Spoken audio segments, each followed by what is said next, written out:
Mr. Martin, Present. Dr. Fellow, Here. Ms. Brown, Here. Mr. Baum, Dr. Mann, Mr. Thompson, Here. Ms. Waugh, Mr. Fraser. That's not like. There's Mary. Is there anyone who wishes to address the board on any closed session items? Okay, seeing none, we're going to recess into closed session. Hope to be back punctually at 7. I don't think anybody will take.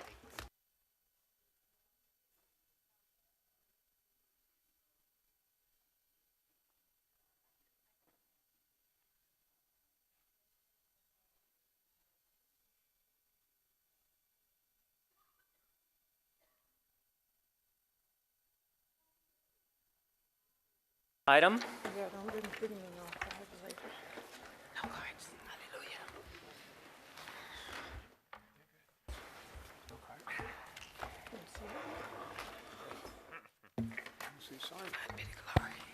The board has reconvened, and I can report there were no reportable items from closed session. And we are going to have the Pledge of Allegiance, and I've asked Mr. Thompson if he would lead us in the pledge. Stand and face the flag.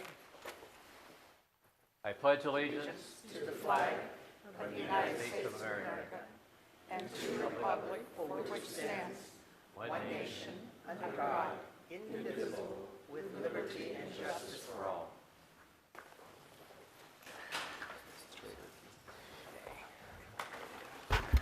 There.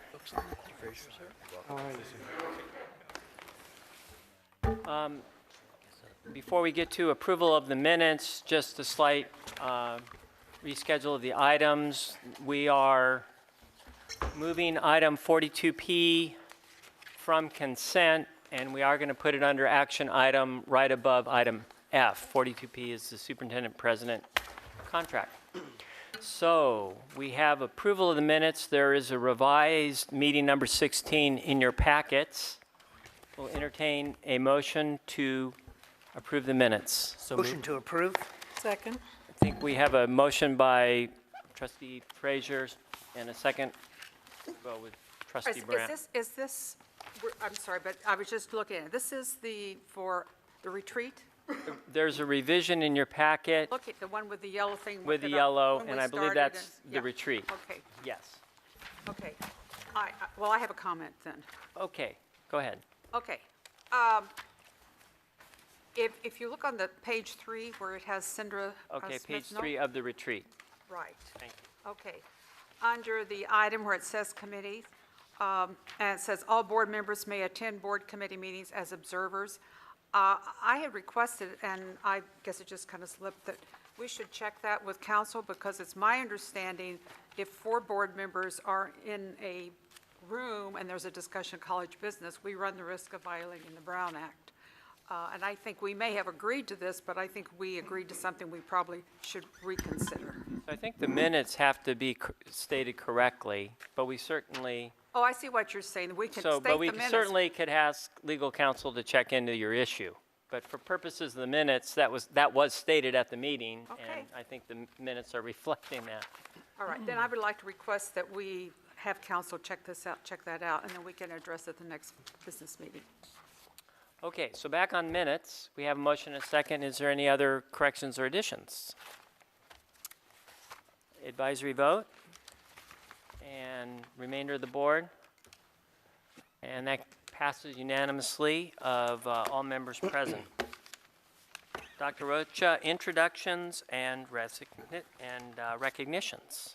Yes, thank you, President Martin. I do have one introduction of a new staff member, and I throw it to the Assistant Superintendent, Dr. Bell, to make the introduction.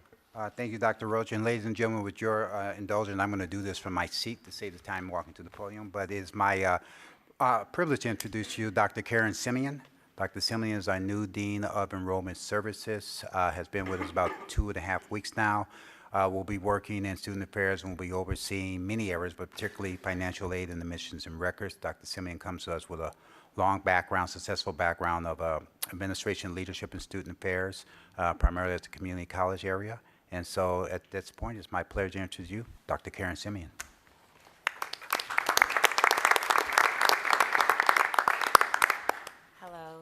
Dr. Rocha and the board, I just want to say thank you. I'm looking forward to working with all of you. That's all. All right. Thank you. You do? Any further introductions? That's my report. It's item D, public comment. Mr. Martin, I have an introduction to make. Oh, I'm sorry. The lights are confusing me. So, okay, go ahead.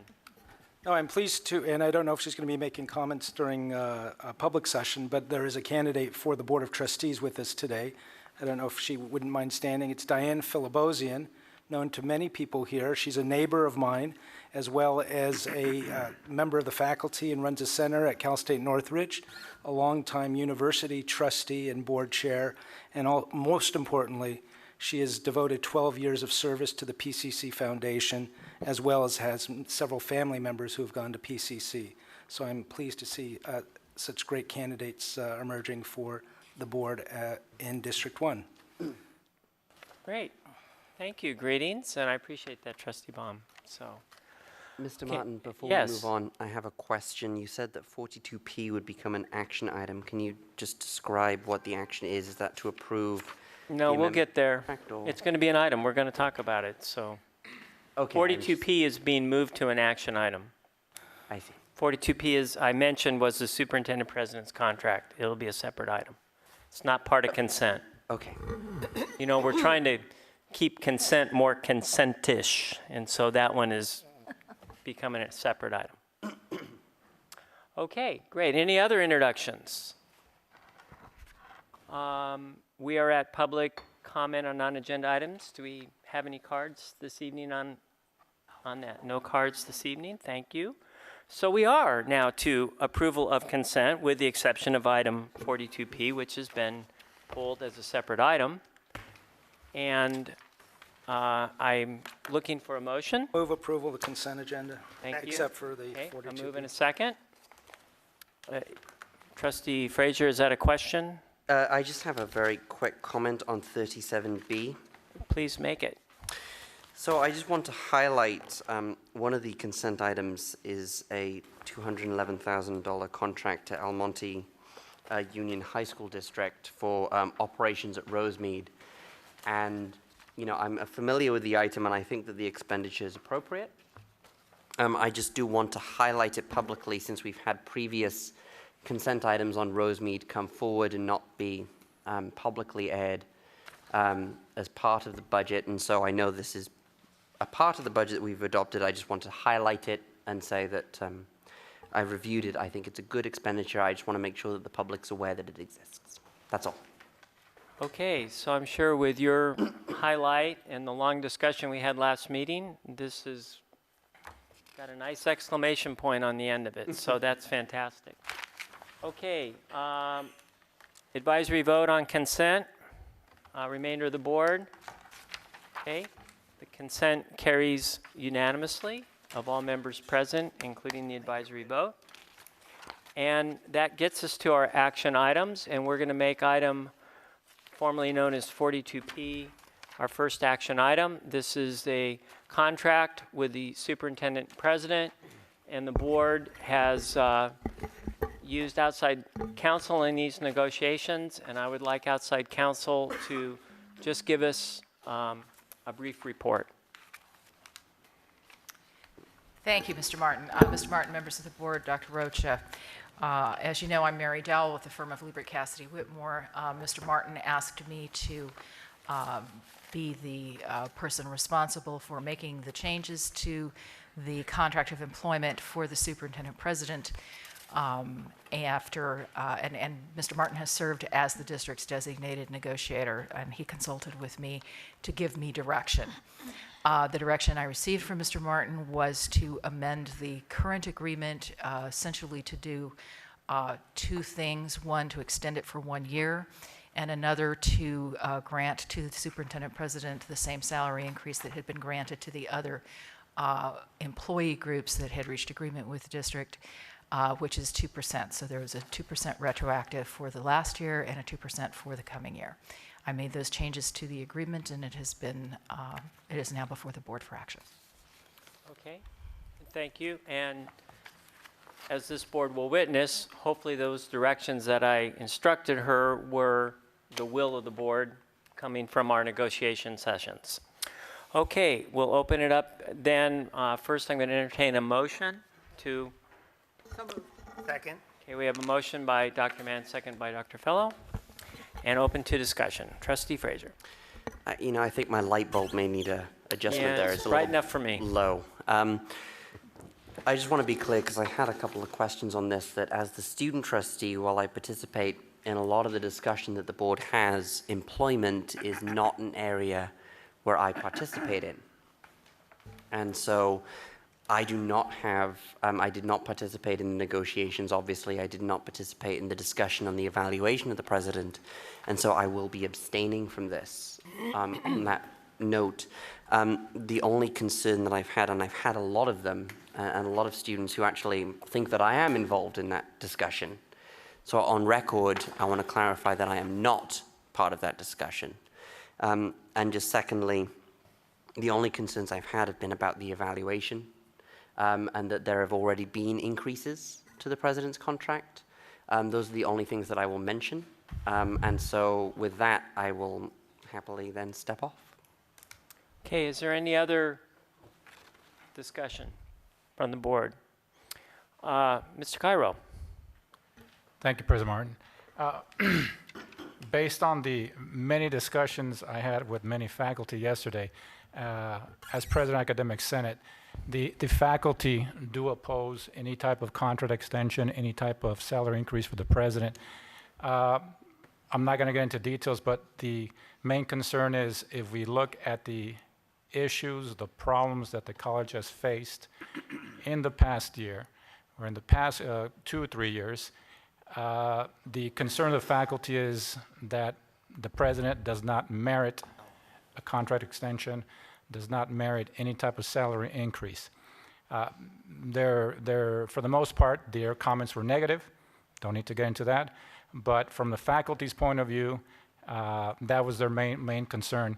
And I'd like to, if I may, mention the fact that a few board of trustees meetings ago, when it was mentioned that the classified staff and other employees of the campus were going to receive salary increases, the president did say that he will not receive any. So as council stated that he is going to receive some, I would like to remind them that the president of this college did state that he would not receive any salary increase at all. Thank you. Okay, thank you for your comment. I'll just point out, maybe I won't, I'll let trustee. Go ahead, go ahead. Well, I'll point out, I understood the context of what he said, that the action we were taking that evening approved the salary increases for the other staff, including some of the management, but he was excluded from that. That, I'm just telling you on that last comment, the way I understood his comment. There are some previously already signed, sealed, delivered in the contract, what the board considers step and column raises that were built in. So we consider that as the way every other staff has step and column, those were step and column for the superintendent, and it was the board's direction to council to basically do the same for the superintendent president that we've done for everyone else. Okay, if that helps anyone on clarity, hopefully. Trustee Thompson and then Trustee Mann. Mary, my recollection of the contract with Dr. Rocha is that there was a specified increase in his salary to go into effect for this coming year, assuming that his contract remains in effect. Is that correct? That was correct. And how much was that? As I recall, it was $7,500. That's what I thought. Great. Thank you. And the 2% you referred to is simply the same increases that everyone else has received, except I think what the Faculty Association, which has not yet come to an agreement? Well, as I understand it, and the direction that I received from Mr. Martin was that it was to be the same salary increase that had been granted to those employer groups that had received an increase. And I worked with your payroll to make sure that not only were the figures correct, but the percentages were correct. And I was advised that it was 2% for 2 years. Right, and that only went to organizations or members of the staff, quote, with whom agreements had been reached. Is that correct? That was my understanding. Thank you. Trustee Mann. Yes, I think what I'm going to say is rather redundant, but I really think what Dr. Rocha said was that this, everyone on campus who has this 2% or whatever the percentage increase, because except the groups who have not yet reached a contract, which was the president and the faculty. I think if you go back and listen to it, he never said he wasn't going to get a salary increase because the negotiations were not completed. Thank you. Trustee Baum. Sure, an important principle for me after we take action on this is actual complete transparency. And my hope is that once action is taken, the entire contract should be available easily for anybody's review and possibly on the website attached to the minutes from this meeting. Because usually the board packet with all the review materials are included, and I don't believe that it was included with this one if it was a closed session item. And I want to make sure that is available and accessible, because I think it's important that we do things in as clear and transparent a way as possible. Number two, because of that, I also want to rest assured to the members of the constituent groups present that I've also received lots of feedback leading into this decision tonight from various campus groups, and people want to understand why we're taking a decision or when it's so clear for one way or the other, or that we haven't had the benefit of a campus-wide evaluation. I think it's clear to me, I will say, I am very clear on what certain folks in certain groups feel about this decision. There's no confusion as to and people and groups have taken public action in the last year to make very clear about the decision that we are about to make as a board. But that said, I think the board is ready to make a very clear decision about the leadership of the institution.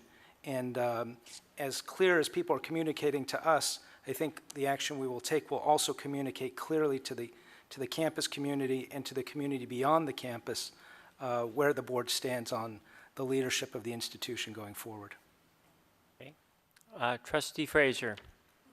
So one of the things that I was apparently meant to receive, but I didn't, was administrative contract information. And so forgive me if I don't know this. The increase that's being proposed, Ms. Dowell, is that above and beyond the increase that was already included as part of the president's contract? Yes. It is, and that is equal to the amount that everyone else received as part of what I could call a COLA, I suppose? It's equal to the 2% salary increase The that 2% other groups to the received. bargaining units besides the PCCFA. That's correct. Okay, and to Trustee Baum's point, I do agree with you, there's been a lot of comment, but my worry, and I haven't been through a presidential evaluation, I haven't been here apparently that long, but, and I've been here almost 4 years, but I'm worried that we've heard publicly from certain people, but we haven't heard from a general cross-section of the campus community, and that's where I really get my data from, is what is the cross-section of the community saying versus what is the public outcry. I think we all know that those who are upset will speak publicly and those who are happy won't. And that's kind of the feedback I would like to receive, and without that, I don't feel like I can make a decision. So it's unfortunate. I wish I had been part of this discussion, but as Mr. Baum said, that we are, as the board has agreed, I wish I had been part of those discussions a little more fully so that I could make a decision, a proper decision either way, as it is because of the lack of true feedback. And I say that in the sense that whatever people say in a public meeting is one thing. I think that if we had a comprehensive evaluation, we would have had a more fuller picture of it. It makes me hard to justify the additional. And I say that with all due respect to Dr. Rocha, who has done some very good work on the campus, and I want to publicly say that and thank him for his leadership and his work. On the other hand, I think the two issues are separate from Dr. Rocha himself and the process by which this has gone through. Okay, I'm closing the discussion. I'm going to bring it into a vote, but I'm going to make a couple clarifying points. First, Trustee Frazier, you were deliberately excluded from receiving the contract in advance because it was a closed session personnel item to which you're not privy. And so you, like everyone else who is privy to that, will, upon the conclusion, be entitled to review it, and I give you my best to do it. And there was one other point that slipped through on there. Oh, I wanted to emphasize the board carefully followed its evaluation process. The board took 3 different meetings to carefully go through the superintendent president's evaluation. We had discussions with the superintendent president as part of that evaluation process. That all concluded at our last meeting, which was the retreat. And so it was a natural fit to start yet a whole new agenda topic, which was this compensation adjustment, once that topic had concluded, as it did last meeting. So then we began this discussion last meeting after the conclusion of that evaluation and moved forward to the conclusion that you see tonight. So this was a very deliberate position by the Board of Trustees under very careful review after taking due diligence in every effort to make sure that we did it completely. You can push the button, but you won't be recognized because we're calling the question. So looking for that's what you're getting ready to do. Okay, thank you. Advisory vote is abstain, and we're asked the remainder of the board. So it passes by unanimous of members present with the advisory and abstain. Okay. Thank you. Thank you, Council, for your help and effort in doing that. We are at Certificate of Signatures, Student Services. Entertain a motion to approve. This is behind tab F. Move approval. Second. Any discussion? Advisory vote? Remainder of the board? Whoop, sorry. That passes unanimously of all members present, including the advisory vote. Adoption of annual financial and budget report for 1314, item G. Again, behind our tabs in item G. I'll look to you, Dr. Rocha. If there's any presentation. Yes, that needs to be made. thank you, President Martin. This is our normal reporting, but I'll throw it to the Assistant Superintendent, Mr. Miller, to briefly explain, and then if you have any questions, we'll be glad to respond. Thank you, Dr. Rocha. Good evening, members of the board. Basically, what we have here is the annual adoption of our financial and budget report for 2013-14. Specifically, what this is a compliance with the state requirement to provide our 13-14 budget report, as well as our financial report for fiscal year 12-13. Also included within this document are reports on the ending balances of all of our other district funds, reports on the financial condition of our bookstore, the associated students funds, the student representation fees, and our trust and agency accounts. In addition, there are the required sub-reports dealing with the 50% law, the lottery, education protection account, and also the GAN initiative. So the board's adoption of this annual financial and budget report completes this year's budget development and submission process. So if you approve it, we are good to go for 13-14. Okay, I'm going to entertain a motion. I'd like to move approval. Thank you. Adoption. Thank you. Second. Trustee Frazier, second by Trustee Fellow. Discussion? Okay, and then we'll call the question. Advisory vote. You're quick. Thank you. And remainder of the board? Not quite as quick as Trustee Mann over there, whose green light never went off, but Well, I'm just with everything tonight. I'm she's happy. just going to leave it all green. Okay, so that carries unanimously of all members present, including the advisory vote. And we are at item H, which is the annual board goals. Maybe we'll open this up for discussion first and then entertain a motion. Any discussion of board goals? Trustee Simon, I never sent any of these out to the board. They just came out with our packet. So My I think understanding you got was them as soon as I got them. Sure, I guess then, my understanding was slightly different to that, and for that I apologize. But I know you wanted to comment, so before we get the motion, we'll hear your comments. I do. You know, one of the things that I mentioned at the trustee retreat was the diversity initiatives that I was hoping that we would cement into the board goals. And as part of 3, I would have liked to have seen a goal around expanding our pathways in FYE, which we do have, but specifically targeting African American, Latino populations that are underserved and underperforming. And so if we could target, and I'll use the Association of Student Trustees goal, which is a 2%, but we don't have to include the number. The Association of Student Trustees has a goal to close that achievement gap by 2%. In lieu of a number, I think what we could do would be to include expanding pathways in first-year experience and specifically targeting the underperforming populations, specifically African American, Latino populations, to get more of them into the pathway and FYE programs, and therefore more of them out, if that makes sense. Okay. I'm going to ask Dr. Rocha, give you an opportunity to make a presentation. I probably should have done that before we started opening it up, but would you like to make a presentation on these? I'm always happy to follow Trustee Frazier. I welcome Trustee Frazier's comment, and we discussed it in our consultation meeting this morning. Obviously, the board is deeply, deeply, viscerally, to its core, committed to diversity.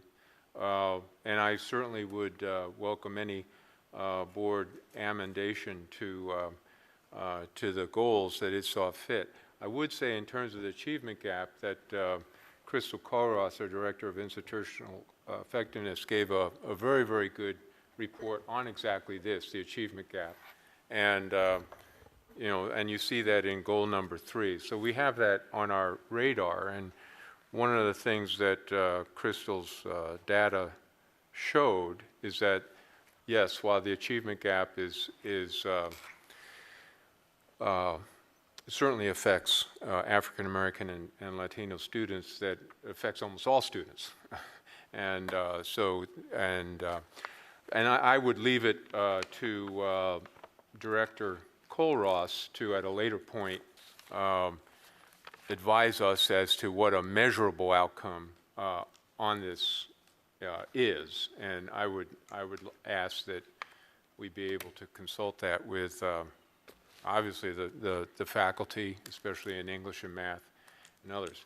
The only other thing I'd say is after addressing Trustee Frazier's comment, is to just go back, and just to describe the process. These are the board's annual goals. They were derived out of a discussion at the board retreat. They bear some great resemblance to last year's goals because they represent the board's values and the board's instructions to the administration and to the faculty and staff in terms of what is important to the board in guiding us in our service to students. And I would just emphasize that in the preamble to the goals, that it starts front and center with college mission and educational master plan. So the mission statement that's in the catalog and the educational master plan, which is well known and being updated right now by the Planning and Policies Committee, is front and center. In that particular plan, by the way, are strong, strong goals in terms of our commitment to diversity. And it reads, the Board of Trustees commits itself to the college's mission statement, the foundation of which is student learning and success. And all college goals and activities serve this primary mission as described in the goals of the college's current educational master plan and in the goals of SB 1456, otherwise known as the Student Success Act. So with that, I welcome the comments and I welcome any instruction that the board would give us. Okay, we're going to start with Trustee Baum. Well, I also want to peg off what Trustee Frazier said too, and focus on item 3. And I do want to make sure I agree with these goals, and I want to do them in the context of the goals we've already adopted for the institution. And at previous meetings, I've drawn attention to the fact that we have published goals to the community, and our signature goals from our educational master plan and our achievement areas and targets too.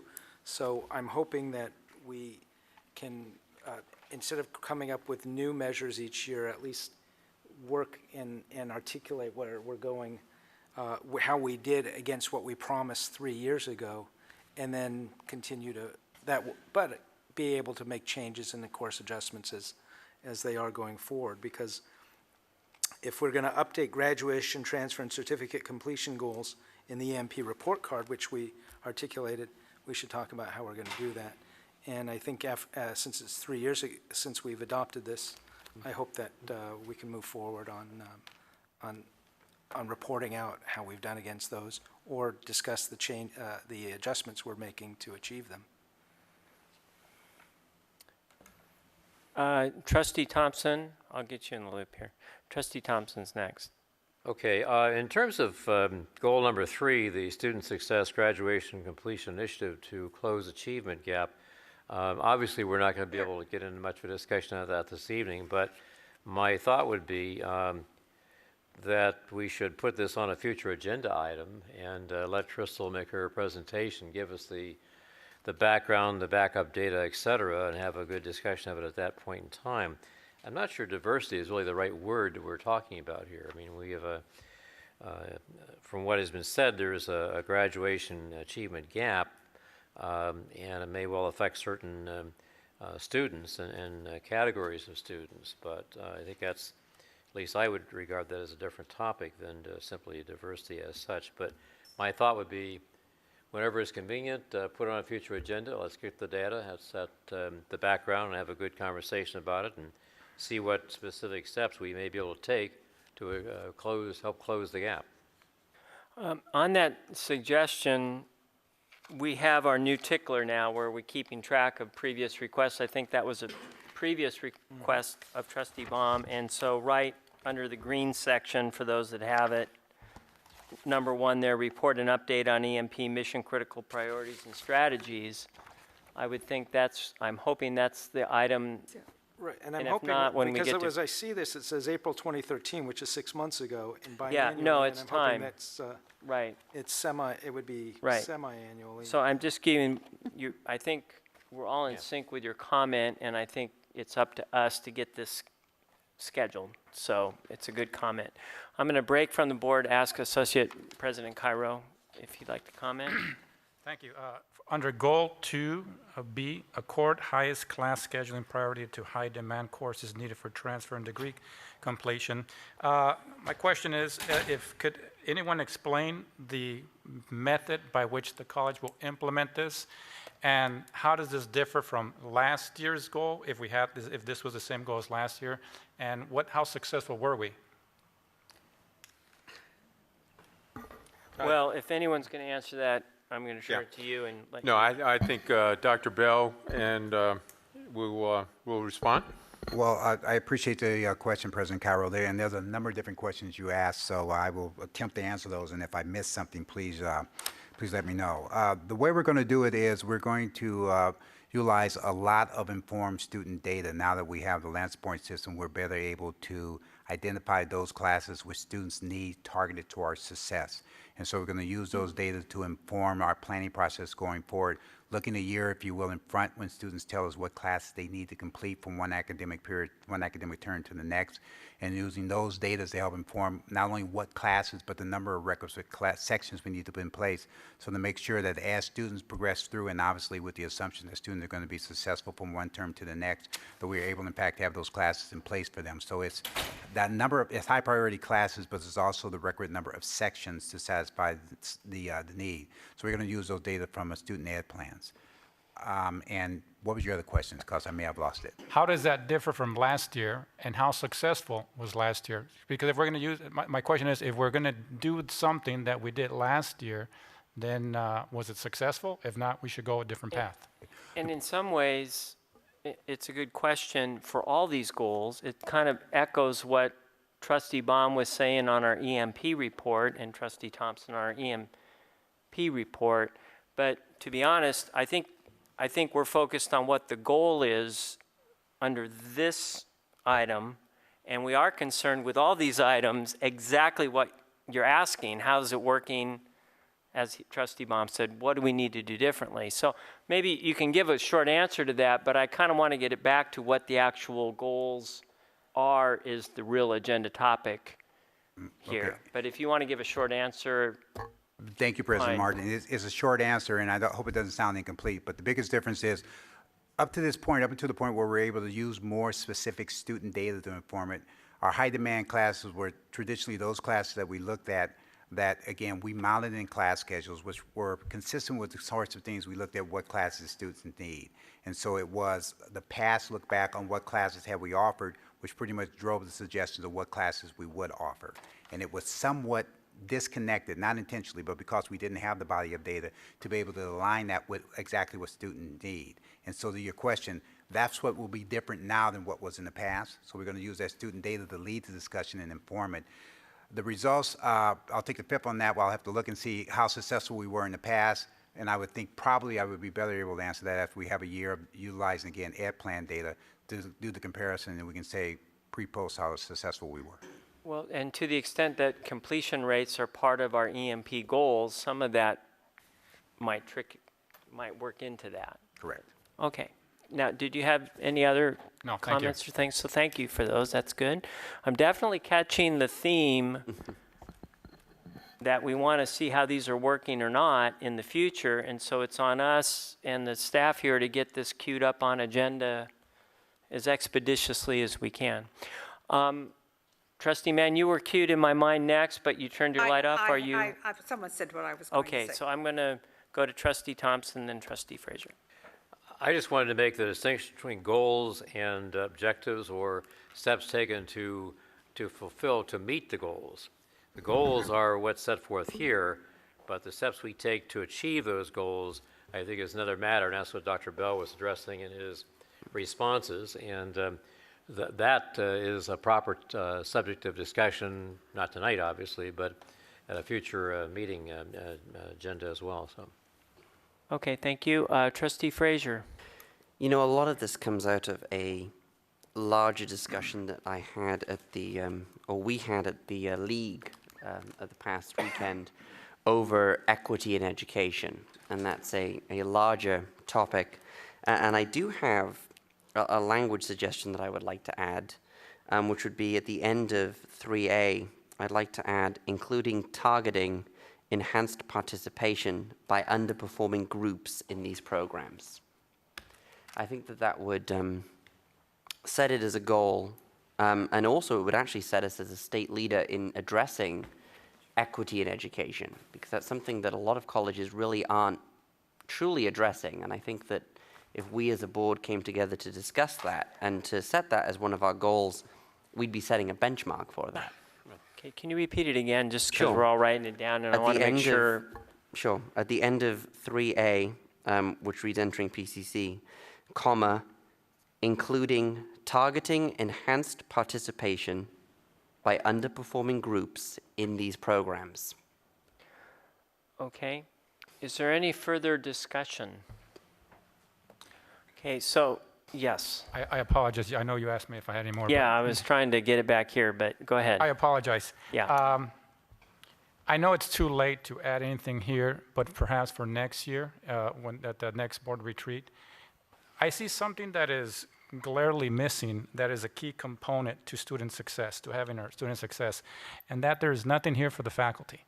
There's a grave omission for any type of programs for the faculty to participate, to enrich themselves in conferences, for example. There's nothing here, and the faculty are a key component to student success. I agree, facilities renovations, deferred maintenance, all these are extremely important, but so are the faculty, and there's nothing here, as if we, to the extent that we should put a little bit more emphasis in trying to help out the faculty, or ask the faculty, what do you need to achieve success in your classroom? And that would be a pretty good question for the next year. Okay. President Rocha. Excuse me, but if you turn the page on number 9. President Rocha has got it. Yeah, no, Trustee Mann and I had our finger on the same number Yeah, 9. there's a But I page had, 2 there. I don't know if you caught that. President Cairo, I had your voice in the back of my head as the board had its retreat, which, by the way, all board retreats are open to all, okay? And it's a great opportunity to come and to converse with the board in a more informal format and to make your views known at the board as they are actually drafting these goals. But number 9 under Human Resources says, A, continue to develop and invest in a formal program of professional development for all faculty, classified staff, and managers to improve morale and job satisfaction and productivity to serve students. So I hope that addresses it. And then I wanted, by way of that, is to thank you for the very effective flex day that we had yesterday. That was supported by the administration in terms of more funding for that than we've ever put in before. So that's there, and I hope that meets that. Yeah, thank you very much. It's just that to continue to develop and invest in a formal program of professional development for all faculty,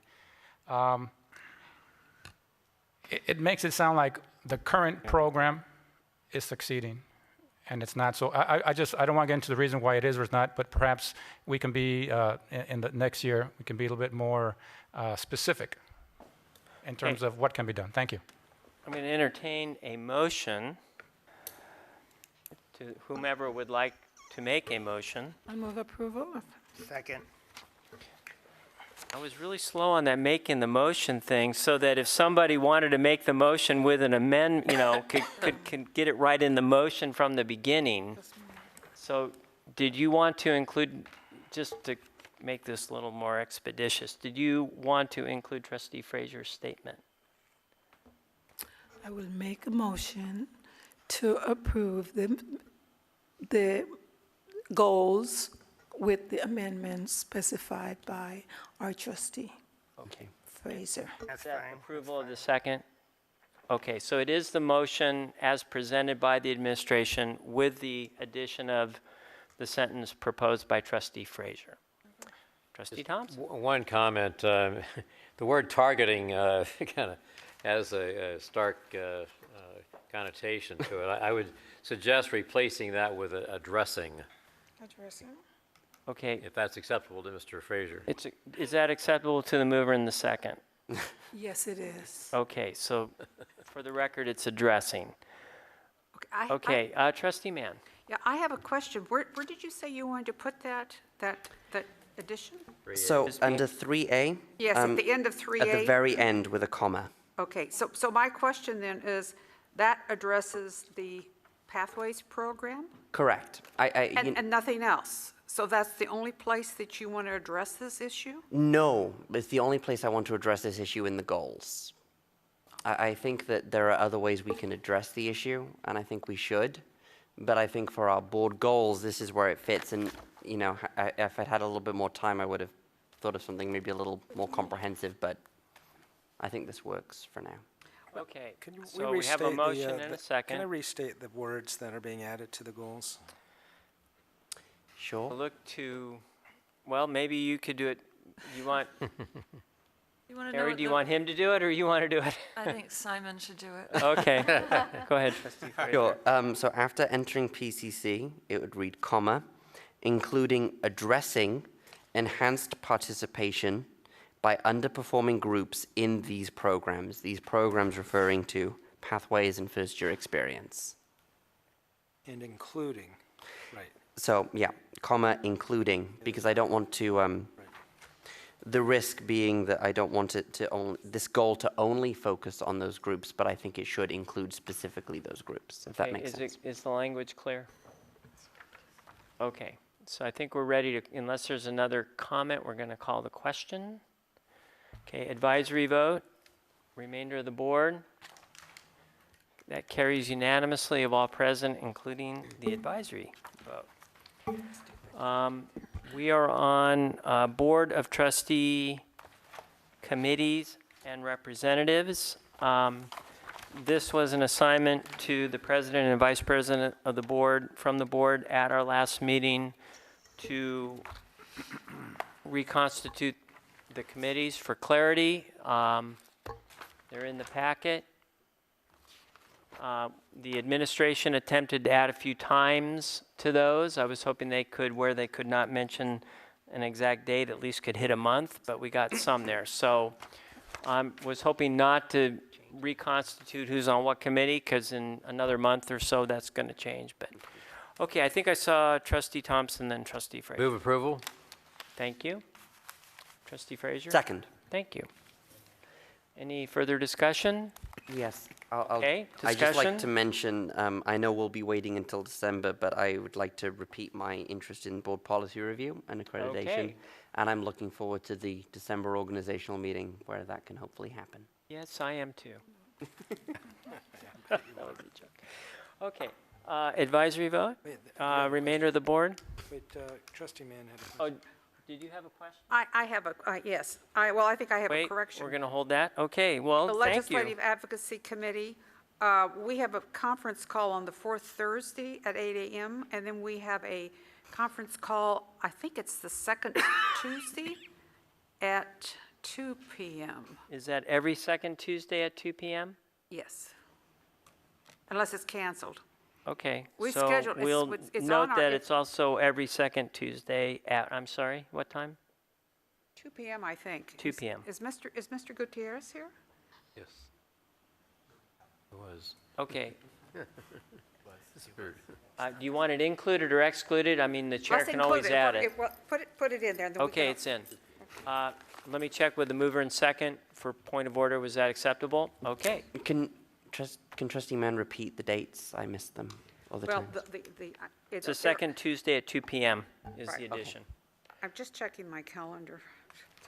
Okay, I think we're back to the vote. Advisory vote, this one's for real. Remainder of the board? This is your final offer? Okay. That's carries unanimously, including, of all members present, including the advisory vote. We're now then to trustee request for financial aid report. Trustee Frazier, so I'll turn it over to you. Thank you. I'm not actually looking for that much, so hopefully we don't have to take any action because, you know, approval of staff time always feels like an operational issue to me that I think we should really not have to deal with. My request is really just for an update from financial aid, and I'd like to ask Dr. Simeon if perhaps she can help with a couple of these things before we bring it back, just on what are our financial aid outcomes specifically. What percentage of students are using financial aid? What types of financial aid are they using? What is our repayment and default rate? And specifically to address some of the latest changes, because I know that financial aid has made some changes to its policies, and I've had a lot of students asking questions. I can't count the number of emails I've had relating to the 78 versus the 90 change, communication from the office. And so I guess I'm just looking for maybe a 10-minute report out at a public meeting on what financial aid is doing, how it's responding to the new regulations, and you know what our outcomes look like. That's really all I'm asking for. And if Dr. Simeon wants to chime in at any point, I would suppose she's welcome to. If President Martin. Well, would I allow. would, you know, so this is why we have this discussion, and this is the administration's chance to inform the full board how simple, how much time, how complicated some of those are, or maybe there's something that's very close to what he requested but not exact that takes little time and he's comfortable with that, or maybe he's not. So this is why we have first reads like this. Well, we discussed this morning with Trustee Frazier. The administration is in the annual custom of giving a annual report on financial aid. We haven't done so this year because the year just started. But Dr. Bell, you know, I'd say I recall, for example, last year and the year before around this time, Kim Miles would come to the podium and give her financial aid report. So I'm just trying to, you know, understand how that report, you know, is different than what Trustee Frazier. Well, so let me ask, approximately when would that come up under that, and let's see if he's comfortable with that, and then let's make sure the list that he presented is included in that report, or is there something he's requesting that isn't? Well, President, first of all, thank you, Dr. Rose, President Martin. I think these are really two separate kinds of requests. The overall comprehensive report on financial aid will be much more encompassing than what Trustee Frazier has asked. I have had an opportunity to talk with Dr. Simeon, and she's comfortable, as am I, that we will be able to convene the information that Trustee Frazier is requesting within the period of 2 weeks maximum. So we will compile that information. We will have it available to Trustee Frazier and obviously to any other board members who need it. Hopefully that will satisfy the trustee's request for his specific information, and then in normal due course, we will give the overall complete statement to the board on our financial aid portfolio, where we are, many of the things that Trustee Frazier asked about, percentages of use, default rates, Pell Grants, the various entities. When would you anticipate the comprehensive report being ready to be presented? Within a month, give or take a month? I'm going to invoke executive privilege on Dr. Simeon, since I know she's probably looking at me now Okay. and saying, don't say what I'm going to say, but I would think it would be ready for the December board meeting at the absolute latest. Okay. And he rattled off several things. I was making some notes. I didn't get them all down, but you're probably more in tune to them. Were all those requests embodied in that natural report? They very well could be, yes. Okay. So would you feel comfortable waiting to December, or would you like to try to evoke something a little sooner? You know, I would like to see something in November. If it has to wait till December, that's life, and I wouldn't complain with that. I did meet with Dr. Simeon earlier today to get my request out there, and that's why I feel comfortable that this is not too tremendously difficult. I'm just, yeah. I'm so going to I look don't for a think, yes or no there. If you're good with December, I think the item's over. It's everything you I want is think going to come in December. If the you Dr. need it Bell and Dr. sooner, we're going to Simeon are keep aware. talking. I think they're aware of what I need, and so yes. And you think December's fine? Mm-hmm. Okay, so We'll have unless there's something by another trustee on this topic, I think we're going to make a note. I see listed on our future agenda items here, both you and I should make a note, and even the vice president, who most likely will be chairing that meeting for December. And I think, well, I thought we were closed, but Trustee Baum, would you like to? I want to endorse the request that we get a report on financial aid. And from where I sit, what would be most helpful is a very concise report that summarizes the programs that we offer, the number of students who take advantage of the programs, the amounts involved, not a lot of detail about who, what, when, where, but also the default rates and that we should be aware of as stewards of the programs too. So how many people are on Pell Grants, how many people get a federal work study, how many are on Cal Grants, how many are on Board of Governor fee waivers, and how do they access, who's on CalWorks and how we're doing that. And so I'm counting on that being part of the report. I don't want to create anything new. I'm anticipating that that's part of it. And you're comfortable waiting to December? Yes. Okay. Unless so- Diane will be here to hear that report. So we do have, I hope somebody was making notes of all those particular items they mentioned, so that can all be included. Is there anyone else on the board then that would like to discuss this further? So I think there's a direction. And then we are on information item K. Dr. Rocha. Yes, thank you, President Martin. I call to the podium Chief Don Yoder. You have under item K the annual Clery report, which is a federally required report.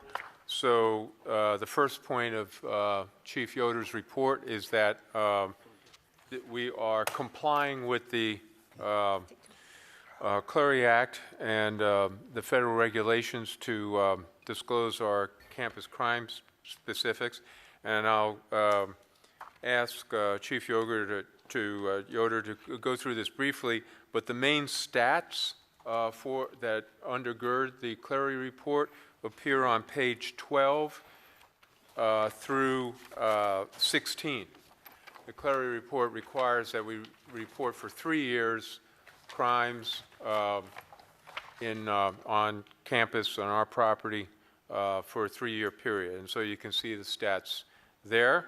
And I'd say in introducing Chief Yoder, first of all, to thank him. And I see Sergeant Abernathy, I thought I saw Sergeant Matchin, but all of the officers who serve Pasadena City College on the police department for your service every day and for taking the risk to protect our lives and limb.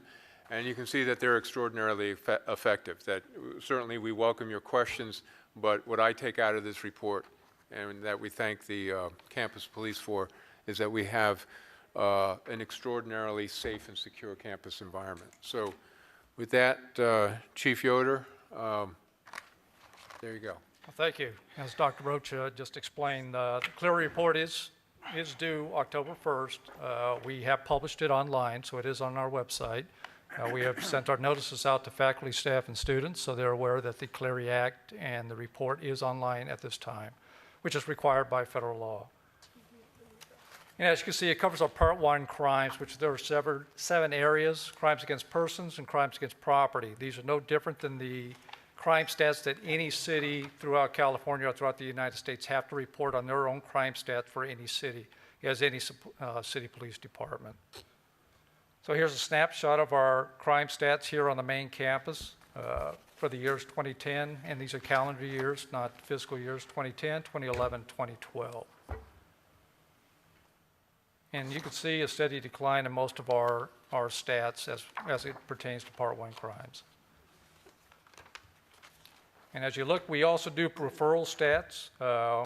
We're very fortunate to work with Dr. Thayer on a lot of our issues that we had with students when it came to narcotics, drugs, and weapon charges. Most of those cases were filed through the Pasadena court system.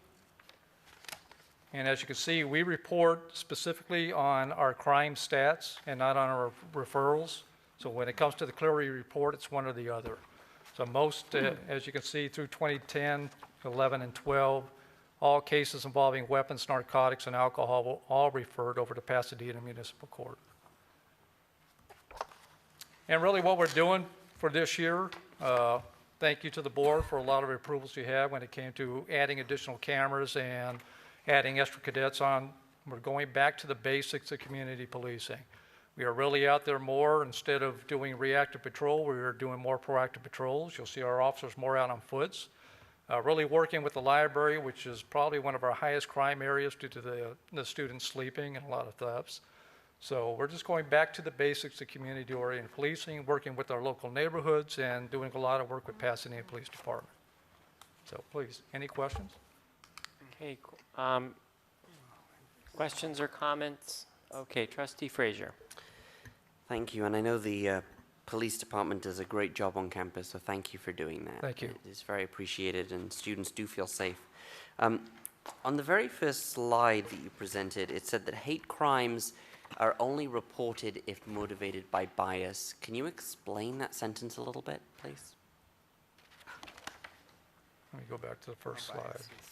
And again, you have to show that there was bias against a certain individual, a national race, religion, sexual preferences. And to my knowledge, the only one crime that they had here was back in 2011 with the burning of the Quran. And that was a student who was never located. We were assuming it was a student at that time that had burned the Quran and thrown it into the quad area. So besides the anti-Islamist crime of burning the Quran in 2011, we haven't had any reportable hate crimes or bias crimes on campus? That's correct. Okay, thank you. Trustee Mann? I recall a few years ago, we had a lot of bicycle thefts. Where would the theft of a bicycle be? Would appear with that on these statistics, or do we not have to report? It's under your thefts. Just as a theft? Yes, and that's considered also a Part 2 crime that aren't within these crime stats. Crime stats are broken down between Part 1 crimes and Part 2 crimes, and that's considered a petty theft. So it would not be the. That's in these. correct. Okay. Well, so then, do you know, have we had decrease in the number of bicycle We thefts? have had decreases in bicycle thefts. We actually put on a class, and there are things within our website that talk about bicycle thefts and the type of locks to be used. Okay, thank you. Thank you. Questions? Do you have a comment? Yeah, President Rocha? I just had one question, Chief. On at least the Pasadena City College main campus had an extraordinary decline in the drug law violations, arrests for drug law violations over the years. You know, they were fairly high 3 years ago, and now they're, you know, very, very low. I'm just curious as to what do you impute that other than excellent community policing? Are really attributed to the camera systems. I think now that the students know that there are surveillance cameras within the parking structures, and those have been very successful in the past as we monitor those cameras, watching students primarily marijuana smoking in their vehicles. So I think they now know that they're being watched on the surveillance cameras. This has really dropped those numbers down. So it's all attributed to the surveillance cameras. Trustee Frazier? So 2 questions. What is a Part 2 crime versus a Part 1 crime? So what would a Part 2 be? Primarily are misdemeanor type crimes, and Part 1s are felonies. Okay, so the Clery Act is only reporting the felonies on campus? That's correct. Okay. And the second question I would be is I'm looking at the page 12 and 13 of the report, and it says main campus, and then it says main campus public property. What is the boundaries of those? I mean, because, and would that include Pasadena Police Department jurisdiction, or?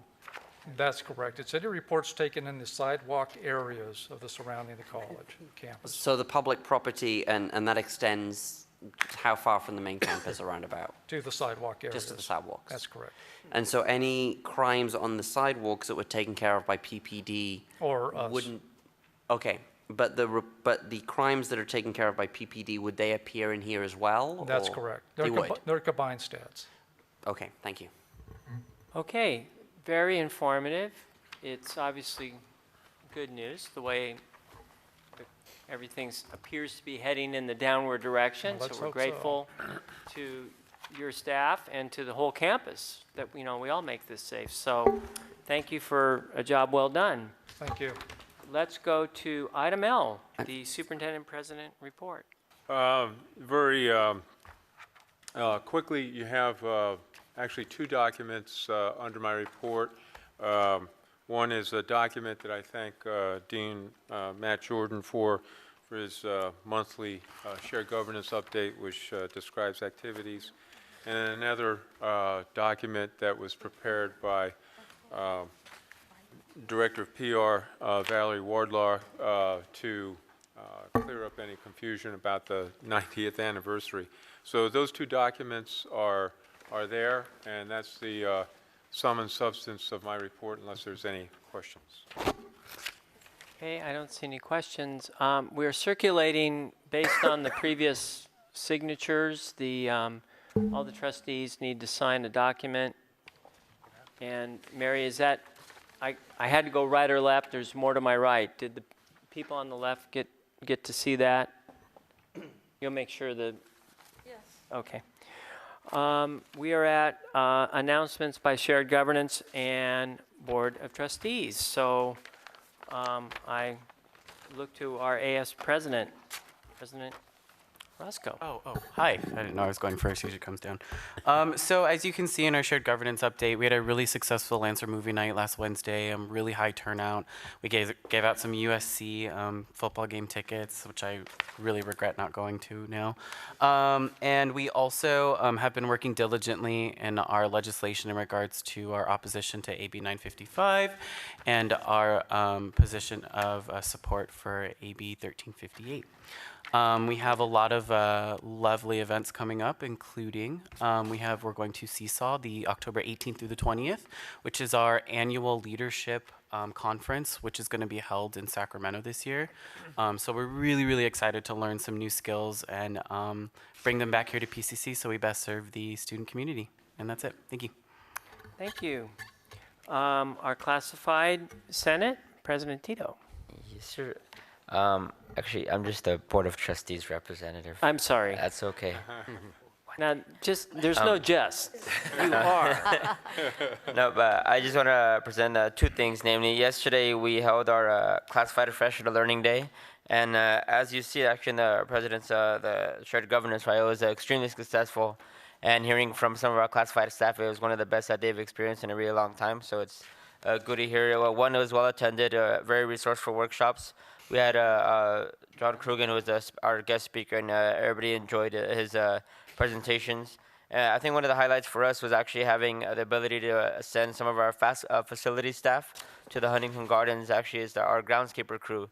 and they were able to learn some stuff over there, and they found it very helpful as well. And just two last things on that, special thanks to the Academy of Professional Learning. They were a big help in us being able to pull that off, as well as Dr. Rocha and the administration for allowing release time for the classified staff who were able to attend.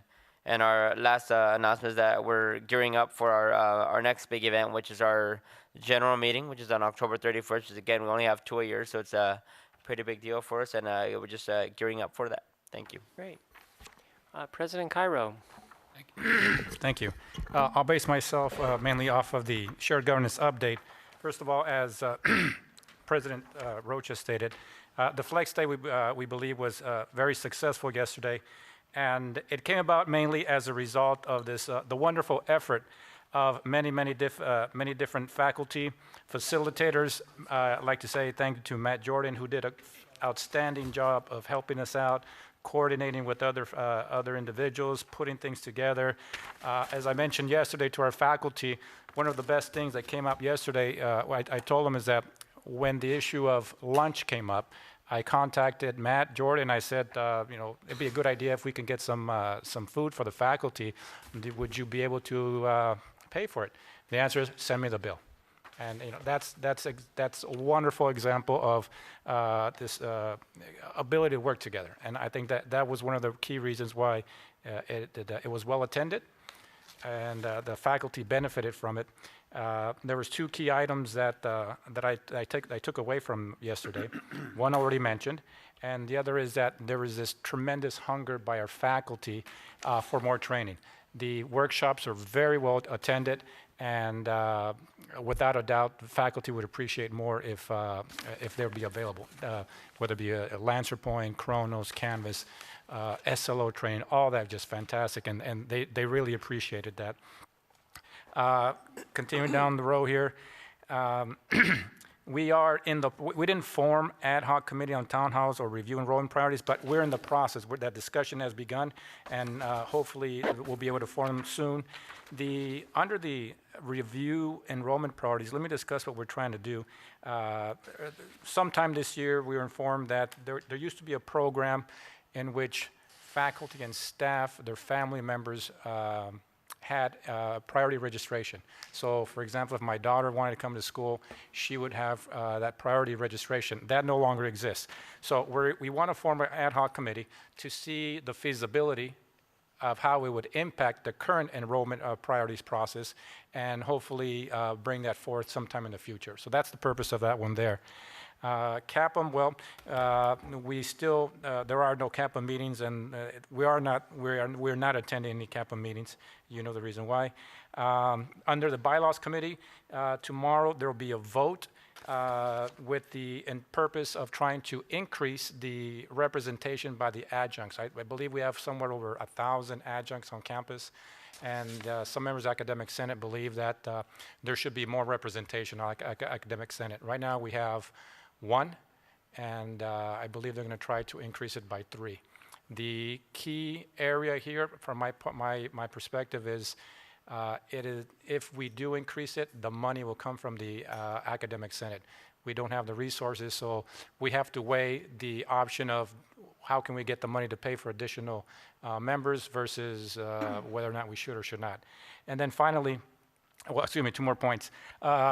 We're in the process of trying to find a way of convincing the faculty, encouraging the faculty to teach more classes in the evening and the weekends. And with that in mind, I contacted Crystal Colross for some data, which she already sent me, and I passed it on to faculty to see how we can encourage faculty to teach more classes at night on the weekends. This would hopefully help the school rather than seeking classes elsewhere. We could do so here. And finally, under the Distance Ed Committee, Dr. Lauren Aronson is doing just a fantastic job of trying to bring everything up to speed. She's working with Leslie Terapelli, the head of the Distance Department, and together they'll be able to create a program that will pass with flying colors through accreditation. Thank you. Okay, thank you. Management, Dr. Douglas. Thank you, President Martin. I just want to report we added a new member to the Management Association Board, and that's Tunisia Bailey, and she's helping us out helping to replace Nick Mata, who took a dean job elsewhere. And the second thing was today we had our management team meeting led by Dr. Rocha, and we tried a little bit different format today, and I think it was very successful. People came away from it feeling like they really had a chance to do some input. And I'd like to thank Director Cole Ross for leading the charge on that. She did a great job. Two thumbs up. Okay, oh, there she is. She is here. You're kind of visually hidden there from me. Okay, we're going to hear announcements from trustees. We'll start with Trustee Frazier.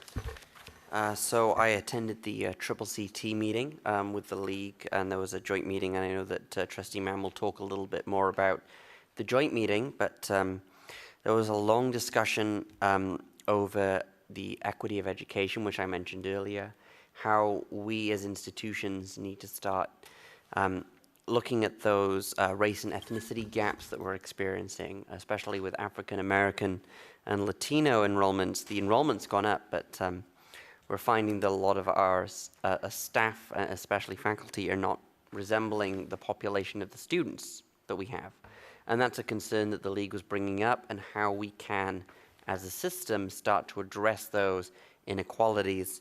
One of the things that was also brought up was accreditation.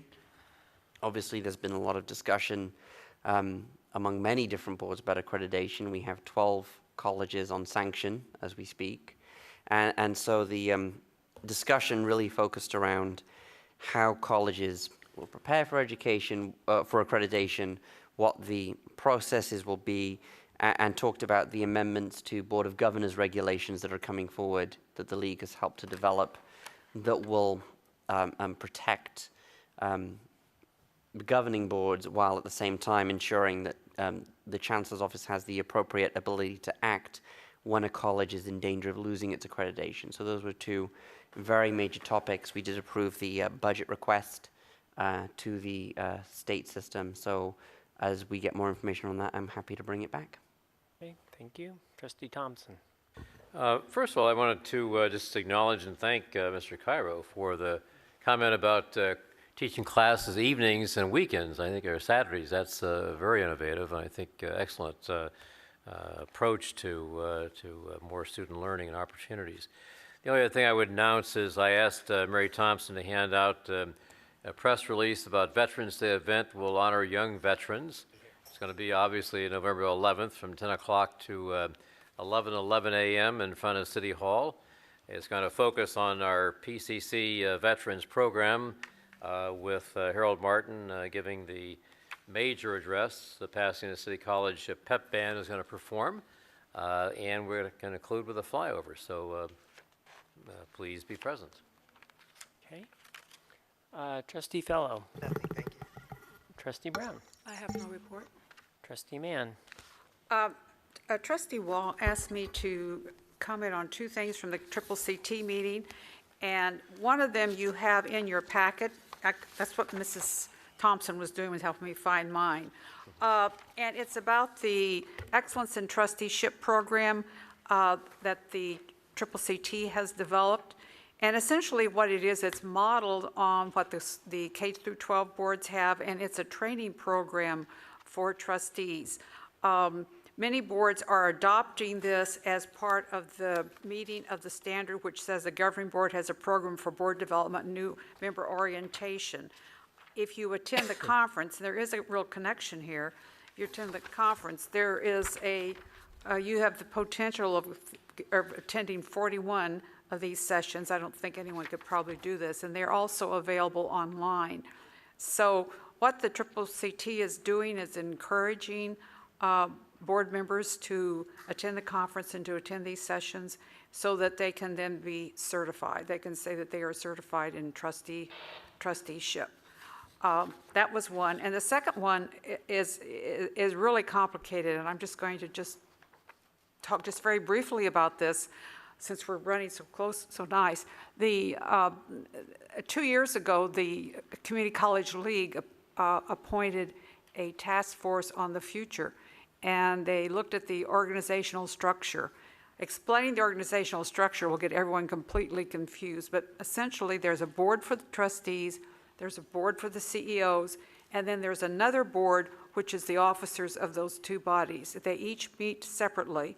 The one for the CEOs meets during the week, the one for the trustees meets on the weekend, and they have almost exactly the same agenda and the same ideas, the same policies and so on. The feeling was, and this started 2 years ago during the financial crisis, this was a tremendous waste of time and money to have people look at this. And if you have to be on the CCL, on the league board, which I was, I get almost 2 identical packages of material and go through all this. Bottom line is the task force on the future has come up with a report in which they recommend 2 or 3 things. Now, everyone will get a copy of this report when it's in final form. But one is to combine them into one board. And that would be a board with 12 trustees, and a student trustee would be 13 trustees, and 12 CEOs. So it'd be a 25-person board. It would meet the same number of times each year. And the big change for the trustees is that instead of being elected by statewide like we are now, people would be elected by regions. So each region would have, I think, 2 trustees. So LA would be 1 trustee. Thank you. That's what I looked at. LA is a region, and so it would always have 1 trustee. And then the San Gabriel Valley would have 1, San Diego would have 1, et cetera. There was, I think, a lot of discussion, I understand, of this. It was very favorably received. One of the issues raised was concern that if you only have to have a majority to pass a policy, that if you had a block voting by either the trustees or the CEOs, then the other side would feel like something's being crammed down their throat. So I have discussed this with Scott Leib, and he has indicated that he's going to send out to the committee of the task force members a recommendation that for something to pass, you have to have the majority of each board, so that you wouldn't have, say, 6 CEOs and 1 trustee voting on something all the other trustees were opposed to. So this is kind of like a first airing of this. You will be receiving, everyone will get this, and I cannot remember how we're going to vote on it. Probably there will be general voting, and then there will be do you know, Simon, did they discuss this voting? To adopt the proposal, that was not discussed. Okay, and so, or it might just be the league, but I'm sure each board would be asked maybe to take a position on it. I'm not sure. I'm sorry, I remember now. The board of directors would make the final decision after receiving input. Okay, that's the way it would be done.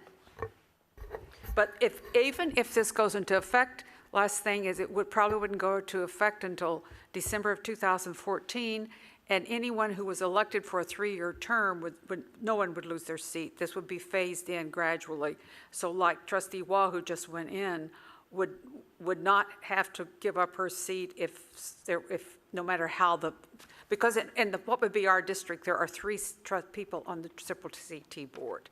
So they would all get to serve their term, but then there would only be 1 representing our district. Okay. Trustee Baum. No report. I just want to express thanks for the sharing from Tamika Alexander, the outreach report. And it was interesting to see that PCC will be conducting workshops at all in-district high schools on one day. And so I'm hoping we have the manpower to get out to all the districts on the same day on December 2nd and bring a lot of our in-district students to PCC, and looking forward to hearing how things are going at Rosemead. Okay, thank you. I'm just going to announce, I believe Trustee Wah is out on college business this evening, so let the record state we appreciate her doing that. And I want to thank all the trustees. Part of our retreat was tuning up our operations. We're trying to make sure that consent questions are asked in advance and to the extent possible answered in advance. And so I can assure the public that there was a great deal of questions that were being asked by trustees just to better understand some of the data that was going on through some of these consent items. And I appreciate the trustees doing that in advance, getting questions in advance so the administration can get thorough answers. That's part of our due diligence that we don't really have to do here in public, is, make sure things are on the up and up, and I think we're doing a good job of it. We are at future board meeting dates. We are aligning a study session for October 16th, centering on facilities, plural, master plan. And then we'll have a regular meeting on November 6th, and then another study session on November 20th, which originally I thought we were going to have the legislative, I'm looking to Dr. Mann because she's the chair of that committee. Originally, the legislative meeting was going to be in October, but you're out on accreditation or I'm on college accreditation business. visit, right. So I think we were trying to make November 20th that the focus of the study session, our legislative committee's report to the full board. Right, right. And then a reorganization meeting in December, and you can see as such. Any questions or comments on, the future board meeting dates? Just in light of the legislative study session, I think it's the hope of the legislative commission and some of the board meetings that this will not just be the board, but we will really open it up to the campus communities to get some ideas and feedback. So that's a good way to talk with us, and we will try to identify 2 or 3 major issues and see what kind of response and discussion we get. Okay. And just for the record, I have a conflict on November 6th and may not be able to make November 6th, but I know we'll be in good hands with Vice President Fellow. I think we are at future agenda items. Each of the trustees now does have our list of future agenda items. It's obviously been slightly reworked going through this meeting. Is there any, in addition to what's already listed that we're trying to queue up, any other topics? I just want to make sure that there was a review of the last, say, 6 months of board meeting, because this seems awfully thin for the things that have been requested, and I just want to make sure. Well, we're going to, I'm trying to look that over, but I encourage you all to do that. And if something is missing, we'll always have future agenda items. We will get it on here. So between the committees and the future agenda items, we're trying to be very transparent about how we're trying to queue these things up. Where you have a new topic that we can always put under first read, as we did this evening. So that was a great example, and see how we can work through that. Okay. I think that brings us to adjournment. I thank you all for your attendance this evening and wish you a safe drive home.